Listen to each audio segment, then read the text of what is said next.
boa tarde, tudo bem com todos vocês? Bem-vindo aqui ao nosso programa de empreendedorismo, né? História empreendedora vivida. E hoje aqui tenho a satisfação grande de estar com o senhor Ubiraci Moreno Pires Correia, da ProMinas. Então, Ubiraci, primeiro, obrigado aí pelo seu tempo, né? A gente sabe das dificuldades hoje que a gente tem em disponibilizar tempo, e esse programa a gente está com uma ideia de levar um positivismo aí para os empreendedores, né? Então a sua participação, que eu já conheço aí boa parte da história do seu empreendedorismo, da ProMinas e etc., com certeza vai ajudar também a gente gerar esse positivismo e essas motivações para os outros empreendedores, né? Temos aí participado aqui pelo INEPAD de diversas empresas familiares, e a gente está vendo que o ano 2021 a expectativa não foi realizada como era de se esperar, né? Que já iria voltar mais uma normalidade, etc. E isso fez com que alguns empreendedores ali tivessem uma certa desmotivação. Por isso a gente criou esse programa, e eu agradeço imensamente, Ubiraci, sua participação, tá? Queria pedir que você se apresente, né? Conte um pouquinho aí da sua história de empreendedorismo e da história também da ProMinas, para que todo mundo possa compartilhar e conhecer um pouquinho desse histórico, Ubiraci. Obrigado. Bom, vamos primeiro fazer uma apresentação da empresa, só para o pessoal poder se situar. A ProMinas é uma empresa metalúrgica de porte médio. Nós temos atualmente algo em torno de 150 funcionários. Temos um faturamento anual na ordem de 60 a 70 milhões de reais por ano.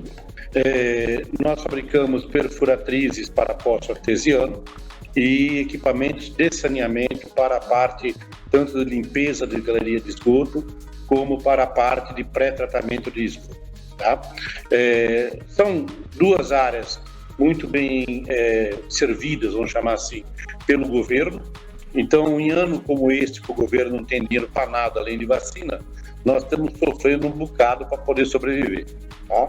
Mas nós temos a certeza que já passamos por muitos anos piores que esse, sobrevivemos e vamos sobreviver a este também. A história da ProMinas, ela começa em 53.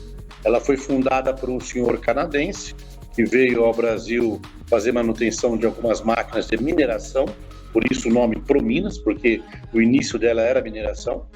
Em 58 ela foi vendida para uma empresa multinacional inglesa chamada Cementation, me fala o nome agora, Cementation, vai. Em 63 essa empresa resolveu sair do Brasil porque naquela época a esquerda estava se mostrando, e tivemos o exemplo em 59 do Fidel Castro, que ganhando o poder em Cuba, estatizou todas as empresas que existiam lá. Essa empresa, Cementation, então resolveu vender todos os ativos e sair do Brasil, com medo que acontecesse isso no Brasil também. Em 63, o meu pai e meu tio adquiriram a ProMinas, e desde então nós viemos trabalhando para que ela pudesse crescer.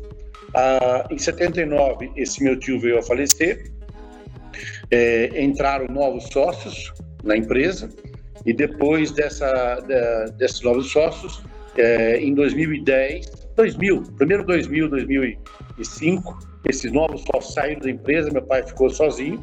Em 2010, meu pai optou por sair, junto com outro irmão meu, que também optou por sair, e aí nós compramos do meu pai e desse meu irmão a empresa, e agora somos 3 irmãos que estamos administrando a ProMinas. Muito bem. E esses, só para entender um pouquinho melhor, hoje os sócios, então, é você e 2 irmãos, exato. É isso? Tá. Então vocês, estou entendendo, são em 5 irmãos, é isso? 4 irmãos? 4 irmãos, tá. E aí todos adquiriram parte por herança, né? E vocês acabaram depois comprando a participação tanto do seu pai quanto do outro irmão. Não houve aquisição por herança. Meu pai vendeu a empresa inteira para nós 4. E nós compramos a parte desse meu irmão que está aí. E você está na empresa desde quando? Desde 87. De 87? Isso. Nossa, já foi bastante tempo já, então. E desde então você está junto com seu pai, pelo que eu entendi bem, junto com seu tio por um período, né? Isso. E aí teve então todo o desenvolvimento familiar. Seus irmãos também participaram todo esse tempo da empresa? Sim, todos. Aliás, eles chegaram aqui antes de mim. Eu fui o último a chegar na empresa. Certo. E como que foi essas relações familiares no Brasil? Estou entendendo que já passou, então, um processo de sucessão inicial ali, né? Foi do seu pai e do seu tio para vocês. E como que eram essas relações aí? Eu tenho uma frase que família e dinheiro por mistura só dá encrenca. Tá? Bom, eu vivo isso também, viu, Brasil? Todos os clientes nossos. A primeira sucessão, que foi essa que acabou de ocorrer, com a saída do meu pai e desse meu irmão, não foi uma sucessão tranquila, tá? Ela houve até problemas iniciais na justiça, e depois nós optamos por bom senso, ceder ao que estava sendo exigido, para poder, então, ficarmos nós três na empresa, tá? Compramos a parte desse meu irmão e do meu pai, por valores que, na nossa opinião, estavam um pouco superiores ao que valia, tá? Mas para evitar brigas maiores, nós optamos por aceitar o valor que eles estavam pedindo, e meu irmão nós já pagamos, estamos agora só terminando de pagar o meu pai. Foi um acordo que foi feito no ano de 2010, tá? E o pagamento do meu pai termina em 2025. Então ainda temos um pagamento aí pela frente, tá? Nós agora estamos atuando na segunda sucessão, tá? Na época que eu percebi que estava para existir alguma briga entre os herdeiros, eu criei uma holding, tá? Essa holding é dona de 93% da Prominas e 7% são alguns sócios minoritários que não tem nada a ver com a família, tá? E nessa holding, então, eu a criei para que qualquer briga que houvesse fosse na holding e não na empresa, porque a empresa é a galinha de ovos de ouro. Aqui não pode haver briga de força alguma, porque se você tiver uma paralisia sucessória aqui de mando, você quebra a empresa. Então, qualquer briga que houvesse seria na holding. O que nós compramos do meu pai e do meu irmão foi a participação deles na holding, tá? Porque a participação na Prominas permanece igual a que era antes, tá? Agora, esses três irmãos que são o dono da holding, cada um trouxe um filho para dentro da empresa, e nós estamos há um ano fazendo um processo de trainee com eles, para que eles conheçam a empresa, se adaptem, para agora, mais ou menos em junho, julho, que é o final do treinamento, verificar se eles querem ficar na empresa e se a empresa quer que eles fiquem, tá? Havendo essa concordância mútua, tá? Eles vão ser contratados, ficarão aqui por 2 anos, e no final desses 2 anos nós vamos sair da empresa, tá? Certo. Olha, processo de sucessão planejado, isso é raro de acontecer. Normalmente ocorre nesses casos mesmo, viu, Brasil? Quem já passou por algum processo, né? Normalmente quando é a segunda geração, aí da segunda para a terceira geração, e passou a primeira com sucesso, né? Ou seja, sobreviveu a primeira, aí acaba sendo, né, aquela história do gado escaldado, né? Então, aí já faz mais planejado, mas via de regra a gente percebe muito essa falta de planejamento na linha do processo sucessório. E uma dúvida que eu fiquei aqui, Brasil, a parte do seu tio não teve sucessão quando ele faleceu? Quando ele faleceu, ele tinha a esposa, a viúva, vamos chamar assim, e uma filha. E eles preferiram, na época, vender a parte deles. Na época, meu pai não tinha recurso para comprar a parte deles, terceiros compraram a parte dele. Tá. Por acaso são esses 7% que estão na empresa ou não? Não. Esse 7% foi distribuído há uns 30 anos atrás para alguns funcionários que ocupavam cargo-chave de gerência, tá? Alguns, ao longo do tempo, alguns quiseram sair e vender a parte deles, outros preferiram manter a participação acionária, principalmente que de um certo tempo para cá nós começamos a pagar dividendos. Aí o pessoal tem isso como uma cadeira de poupança. Que legal, olha só que coisa boa, né? Ter uma empresa de familiar, mas que paga dividendos, inclusive, para minoritários, olha só. Já nos moldes aí de uma empresa de capital aberto, né? Que legal. Ô, Biraci, conta um pouquinho mais desse processo todo, né? Desde da sua participação aí na empresa, né? Tá. Eu imagino, né? Não deve ser... com certeza não é a primeira crise que vocês estão passando, né? Já tivemos aí, economicamente falando, a gente já teve muita crise no Brasil, enfim, e também, claro, essa atual tem algumas dificuldades, mas qual que é o planejamento de vocês, ou como que vocês conseguem permanecer aí resiliente a essas crises, né? Se puder contar um pouquinho para quem os empreendedores, animal, os empreendedores ali, né? Tá. Bom, Eduardo, a primeira coisa que para comentar é que nós passamos por todas as crises que você pode imaginar dentro do plano Funaro, tá? Então foi Funaro, verão 1, verão 2, Collor não sei das quantas, Real, a crise da Argentina, a crise da Rússia. O que você imaginar nós passamos e passamos apanhando, porque tivemos alguns erros administrativos durante a nossa vida e isso realmente nos levou a ter diversas crises, tá? Uma das piores crises não tem nada a ver com a economia, foi um erro de administração. Nós éramos fornecedores da Petrobras e nós concentramos praticamente toda a nossa produção na Petrobras, tá? E de um ano para outro, a Petrobras deixou de comprar tudo. Então, de repente, 90% do faturamento evaporou. E com 10% do faturamento não faz nada, tá? Então, ali nós tivemos um aprendizado muito grande, que por melhor que seja o seu cliente, nunca deixe ele ser o único. Porque quando ele resolver, ele quebra você, tá? Então, foi a primeira grande lição que nós tivemos. A segunda grande lição que nós tivemos é fuja de banco. Jamais pegue dinheiro no banco para fazer seu negócio, tá? O que o banco cobra de você nunca vai ser a margem de lucro que você tem. Nunca, tá? Porque uma margem de lucro hoje, se você estiver nadando de braçada no mercado, é de 20% a 25%. Qualquer empréstimo bancário custa mais que isso, tá? Finame hoje na ordem de 15% a 16%. Finame, tá? Então, não adianta, você não vai conseguir. Então, se você depender de banco, comece a planejar o fechamento da tua empresa, porque banco não é para amador. O pessoal realmente, eles exploram até quebrar a empresa, tá? Então, hoje, nós não fazemos nenhum tipo de empréstimo, nós não fazemos nenhum tipo de financiamento. Se nós temos dinheiro, compramos. Se não temos dinheiro, espera para ter, tá? Foi a única forma que nós encontramos para sobreviver nesse país, tá? Renovação de prédios, renovação de máquinas operatrizes, nós só compramos à vista. Se temos, compramos. Se não temos, aguardamos. Não é hora de comprar, tá? Vou fazer um Finame porque eu pago a prestação com que o torno operar. Sim, até a primeira pandemia. Na primeira pandemia, você para de fabricar qualquer coisa e você paga a prestação do banco. Então, realmente, nós optamos por todos os tombos que nós tomamos no passado, tá? E não trabalhar com banco. Certo, muito bem. E aí vocês têm então trabalhar capitalizado, né?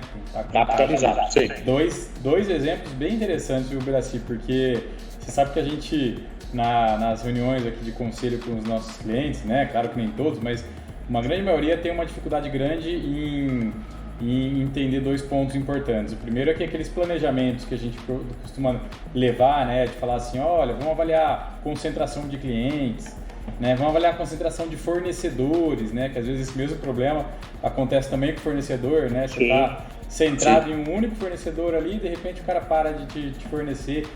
Vamos avaliar, né? Todas essas questões. O pessoal acaba tendo uma certa resistência, né? Não, mas eu tenho um cliente aqui, como que você fala que uma Petrobras, não, vai deixar uma Petrobras, ela nunca vai deixar de comprar com a gente, ou ela nunca vai quebrar e tal. Mas a questão às vezes não é essa, né? Às vezes a questão tem outros, né, questões estratégicas. Ele pode simplesmente não te pressionar para ter um maior poder de negociação ou simplesmente parar por qualquer outro motivo que for aí e a empresa vai estar na mão desse fornecedor. Então, é um excelente exemplo. E a questão da capitalização também, né? A gente sempre fala para os clientes, olha, não esperem uma crise acontecer, você vê que você precisava de ter caixa para segurar. A gente tem que sempre estar preparado para as crises. Mas como é que eu vou saber, né, qual que vai ser o tamanho da crise e tal? Se você tiver um caixa mínimo, né, que te sustenta, tiver tudo preparado, tudo planejado, né, que a gente normalmente tem até técnicas de como avaliar, como calcular esse caixa, etc. Não importa a crise que vier, né, não importa se é sanitária, se é econômica, se é política ou interna, né, como você mesmo deu um exemplo aí, você vai estar preparado para passar aquela crise, né. Então, exemplos bem interessantes, o Ibiraci, bem legal. E especificamente essa crise da pandemia, essa pandemia que estamos passando, Ibiraci, qual que é o planejamento de vocês para médio e longo prazo? O que vocês estão imaginando e até pegando já uma visão, né, sua e da empresa, né, como que vocês estão imaginando aí o ano de 2021 até o final e o ano que vem, né, 2022, né, para recuperação? Bom, nós não temos bola de cristal, então é meio difícil adivinhar certinho, tá? O que a gente tem que fazer é imaginar alguma coisa e rezar para aquilo acontecer, tá? Cada um reza para o seu Deus aí, porque nessa hora tem que ter porque o desespero bate com a beleza, tá? Nós estamos vendo o 2021 como um ano fraco, tá? No início a gente até imaginávamos que ia ser melhor do que 20, porque 20 também foi um ano fraco devido a todo o fechamento que foi feito no nosso estado, principalmente, tá? 21 se mostrou tão fraco quanto 20, tá? 22 nós estamos com um pouco de esperança que seja melhor, tá? Até o final de 21 nós estamos com esperança que seja um pouco melhor. Por quê? Porque aparentemente nossos governantes descobriram que fechar tudo como eles fecharam é burrice, tá? Está quebrando todo mundo, tem um monte de desempregado nesse país. Os nossos estatísticas de desemprego falam de 14, 15 milhões, mas esse é o desemprego calculado pelo IBGE, que é em cima de quem procurou emprego no último ano, tá? Na realidade, pessoas paradas estão batendo na casa de 40, 45 milhões de pessoas, que é gente pra dedéu. Todo vendedor de coxinha e sorvete no Farol não está na estatística de desempregado do IBGE, porque eles simplesmente desistiram de procurar emprego, tá? Mas nós temos de 40 a 45 milhões desempregadas ou subempregadas. Então nós estamos vendo um ano muito difícil. Com a volta da economia, comércio abrindo, restaurante funcionando, né, nós estamos imaginando que vai haver uma melhora para este ano ainda, mais no final do ano, mas realmente estamos crendo que vai haver essa melhora. E para 22, acreditamos que a melhora será maior ainda. Porque tem que acreditar nisso, porque se não acreditar nisso, realmente é começar a pensar como fechar. Acho que a vacina também está já sendo uma realidade, né? A gente acompanha até algumas áreas aí, o Ibiraci te trazendo algumas notícias também positivas aí do mercado, né? Sim. Tem um braço específico aqui no Inepad, que a gente atua cara de saúde já há alguns anos, né? E obviamente que ano passado foi reforçado. A gente atua principalmente com Unimedes, né? Mas não só, tem algumas outras áreas aí da saúde também. E nas Unimedes a gente faz a criação de produtos estruturados para a construção de hospitais, né? Na área financeira. E aí a gente acaba tendo um relacionamento direto aí com as Unimedes, que elas estão, obviamente, espalhadas no Brasil inteiro, e a gente tem pelo menos uma Unimed em cada estado que a gente atua. E a gente vai acompanhando o que está acontecendo ali, estado a estado e tal. Tem alguns um pouquinho mais críticos, mas a grande maioria, nessas últimas 2 semanas, já tiveram um indicador muito positivo de redução, não de mortes, porque ela vem depois, mas a redução das internações, principalmente da faixa etária mais alta, né? Isso significa que está tendo sim já um reflexo da vacinação, né? A gente tem, inclusive recentemente, a gente teve em cidades, né, ou algumas regiões que tem um número de idosos maior, né, mais que o restante, e que tiveram uma reação bem mais rápida, inclusive, à vacinação, né? Então, a gente recebe, né, uma enxurrada de notícias negativas aí da mídia, enfim, etc. E isso acaba, às vezes, a gente ficando desacreditado, mas quando a gente olha a economia real, a realidade, que a gente vai lá na fonte, né, beber da fonte da informação, a gente teve notícias positivas essas 2 semanas aí, né? Então...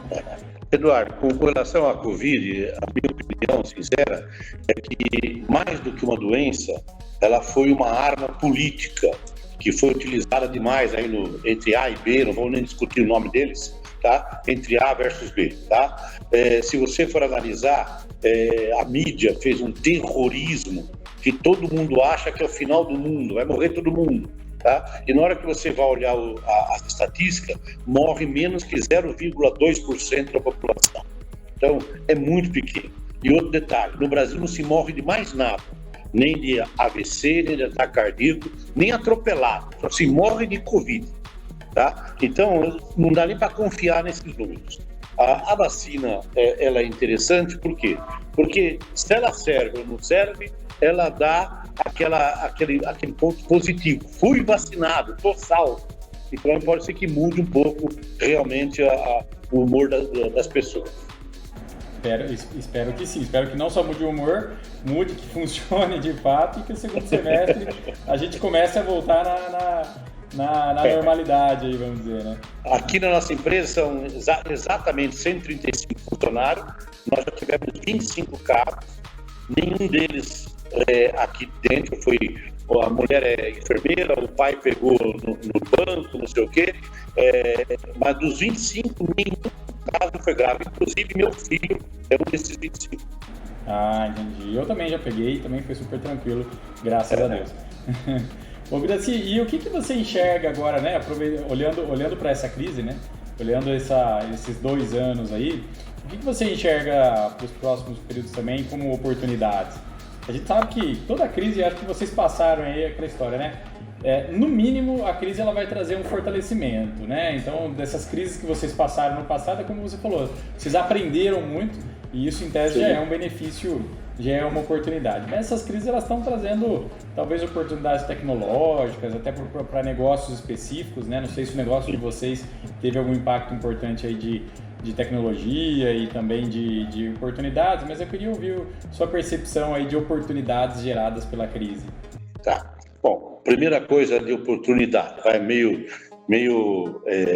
assim horrível que eu vou falar, mas o bom da crise é que um monte de concorrente fraco morre. Essa é a primeira coisa boa da crise, tá? Eu chamo de concorrente fraco, por quê? Porque num país onde nós temos uma carga tributária batendo 35%, 36%, todo concorrente informal ele já ganha de você 35% na saída do preço, tá? Então hoje a nossa concorrência ela está baseada praticamente em empresas informais.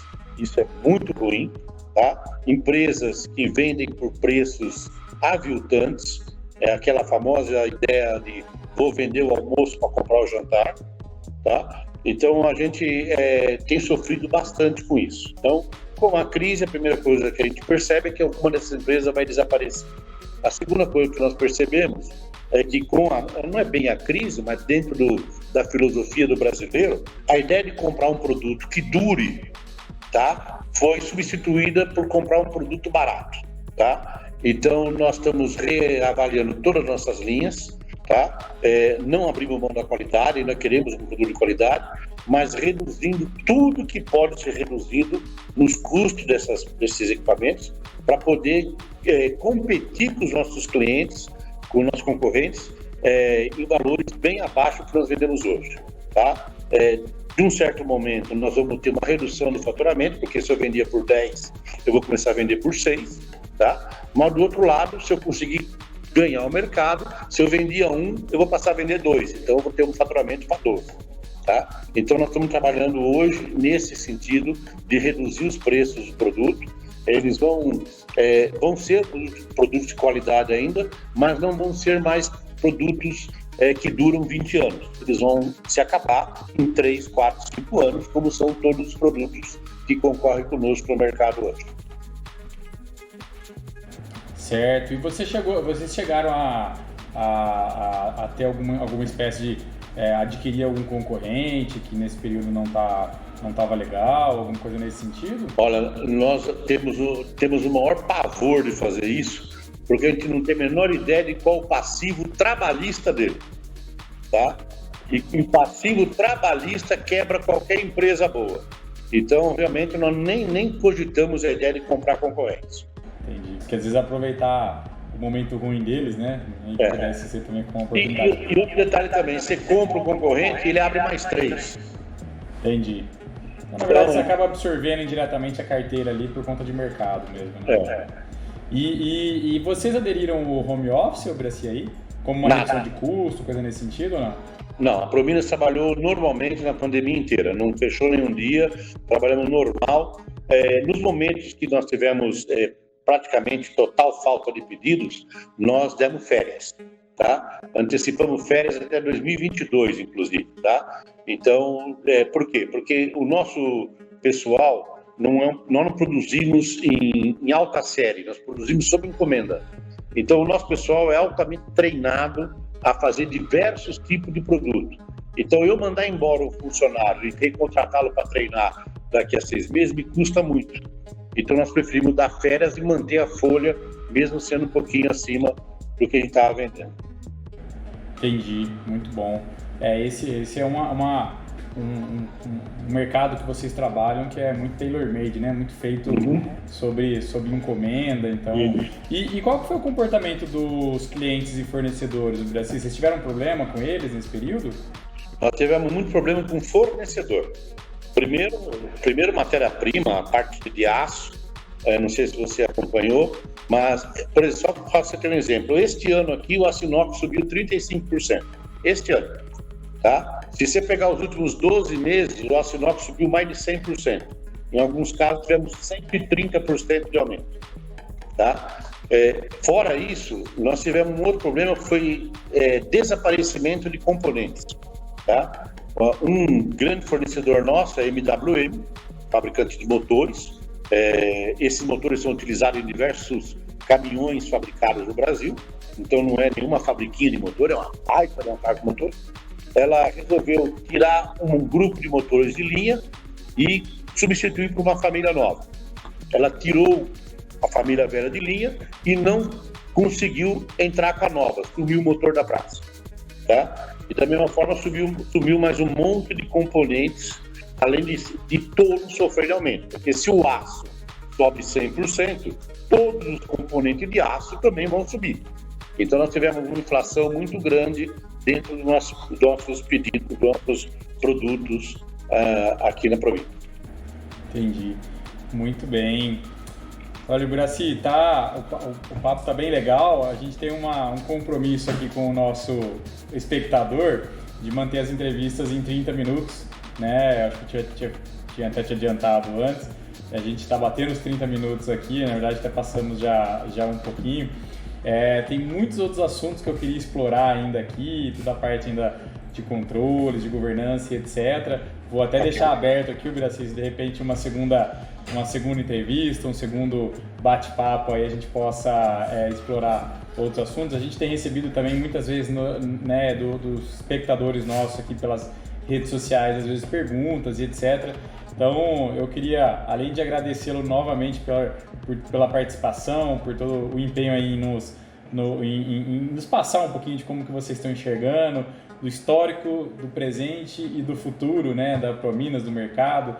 Com certeza vai ajudar e agregar bastante, mas deixar também aberto para, caso tenha perguntas, etc., a gente manter aí o contato, o relacionamento, e passar às vezes essas experiências aí, trocar experiências com outros empreendedores. Eu queria pedir até para a gente finalizar, Buraci, você deixar uma mensagem aí de otimismo, né, para os amigos empreendedores que vão estar assistindo essa entrevista, né, para passar aí os próximos períodos de uma forma mais leve e mais tranquila. Bom, muito obrigado de novo. Ok. Bom, antes da mensagem, Eduardo, eu estou à disposição. Se quiser fazer uma nova entrevista, só me avisar, a gente agenda, não há problema nenhum, tá? Com relação à mensagem, o que eu posso dizer é o seguinte: nós já sobrevivemos tanto tempo, tá? E nós vamos continuar sobrevivendo. Nós somos teimosos, nós somos idealistas, tá? O que nós não podemos perder nunca é o foco, custo e valor de venda. A hora que você perder esse foco, você quebra a tua empresa. Agora, enquanto você tiver esse foco, você vai ter sucesso, você vai conseguir realmente ter um aumento na sua empresa a cada ano.